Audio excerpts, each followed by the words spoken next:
Hi, John. Can you hear me? Yes, we can hear you. Thank you very much for being with us. And the floor is yours. Okay, so good morning, everybody. So what I would like to focus on now in my presentation is just to outline how, from the Commission, we see the challenges going forward to operationalize the new Recovery and Resilience Facility.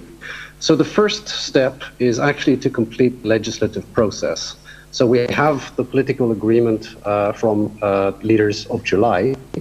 But in order for funds to flow quickly to our member states, we need the legislative work to be completed. So we need to get the full agreement on the own resources decision and all the legislation for the MFF and the Recovery and Resilience Facility. Now here, good progress is being made under the auspices of the German presidency. Discussions are already starting with the European Parliament. So the trajectory to have the facility operational by the 1st of January is positive. But nonetheless, it's very important that we cross the line on this. Now, secondly, without even waiting for the legislative processes to be completed, we have actually started discussions and contacts with member states on the design of their recovery and resilience plans. And I mean, essentially the biggest challenge is to get the balance right.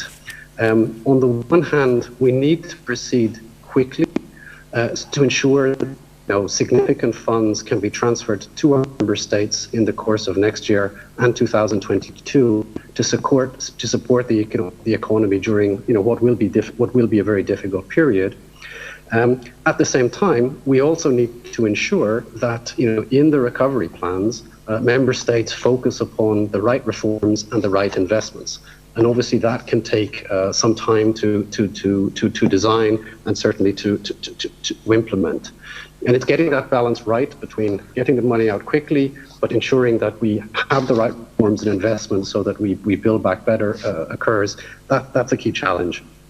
Now, the Minister, in his intervention, actually highlighted some of the key issues which are going to come up in our discussions with member states. First element is it's not simply about investments. It's actually about combining and investments, because experience shows us that simply throwing or spending large amounts of public money in and of itself does not remove structural inefficiencies in our economies. So we need member states to come forward with plans that combine investments with reforms. The element will be actually to be sufficiently granular and detailed on what are the actual deliverables, these milestones and targets which will trigger the disbursements. Now, this is a different way of working compared to the structural funds, where member states get reimbursed for the costs they have incurred. Here, disbursements will be triggered by completing reforms, completing investments, and here we need to ensure sufficient granularity to design our programs. Now, maybe if I can turn to just how we see the situation. I mean, to begin with, I should mention, we have had some preliminary exchanges with the Greek authorities who are starting to reflect on their recovery resilience plan. I mean, obviously, we have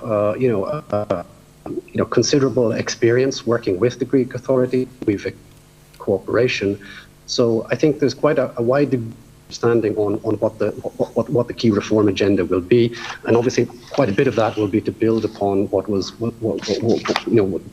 measures we've been working to get over the past number of years.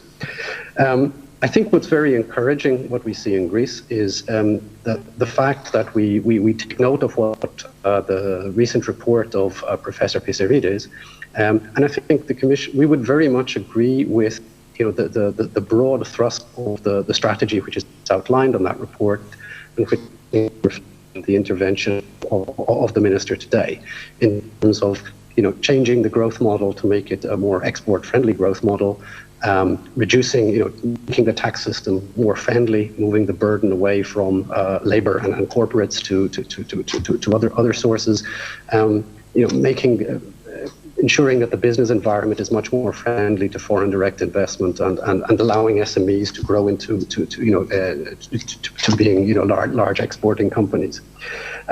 So I think I expect that I'm quite confident that we'll very, very quickly give at an agreement of broad priorities for the reforms and investment.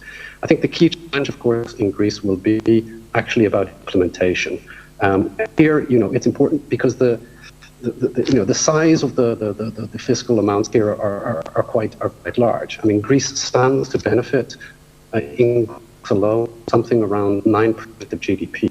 So this would imply an absorption need of somewhere between 2 and 3 percentage points of GDP, annually for the next 2 or 3 years. Now that's a very, very large number when you compare it to the current annual budget of the government for public investment. And there have been delays in executing the public investment budget for time. So I think we will need to work very, very closely with the Greek authorities on the investment pipeline and to remove the bottlenecks to the use of these funds. I'll stop here. Thank you.